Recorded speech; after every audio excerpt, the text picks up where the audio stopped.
La Niña has really been kind of the topic of discussion, at least for the past several days, where we talked about first what La Niña was and the impacts that we have seen and possibly could expect here in West Texas. But the last little tidbit I'm going to talk about La Niña is the impacts along into the tropics, as so far this tropical season has definitely been on a slow start and there's no complaints with that. But once we kind of possibly transition into that La Niña season, we could get possibly into a little bit more of a favorable environment with some reduced wind shear, some stronger tropical waves off the coast of Africa, alongside see a little bit more of kind of those record-breaking sea surface temperatures in which in some areas alongside the Gulf we have already seen that. But to kind of look at similar years where we kind of started off right now into that neutral state and at least at some point transitioned into a La Nina, into that hurricane season, one in particular is the year 2000, 25 years ago. We had about 15 named storms in this season. 8 of them were hurricanes.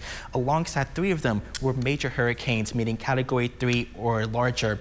Alongside that, Hurricane Keith was the most notable storm that made landfall along interior areas of Mexico. Another year that is a little bit similar, I think probably a little bit just slightly more similar to kind of what we are seeing now in some case, a little bit more of a backloaded season where we saw a lot of storms heading into near September, was 2016. We've had around 15 named storms, 7 of them were hurricanes.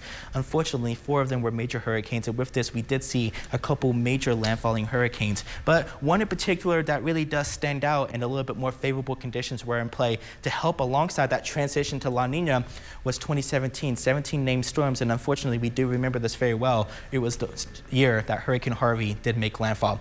The main reason so far we haven't really been getting into that kind of active pattern is La Nina could possibly be a little bit too weak, and as it forms it may be a little bit too late, as timing is definitely very crucial, as alongside Saharan dust has been a big factor alongside some wind shear. So we've only had a handful of storms so far, but we still have a lot of hurricane season left to go as it ends on November 30th.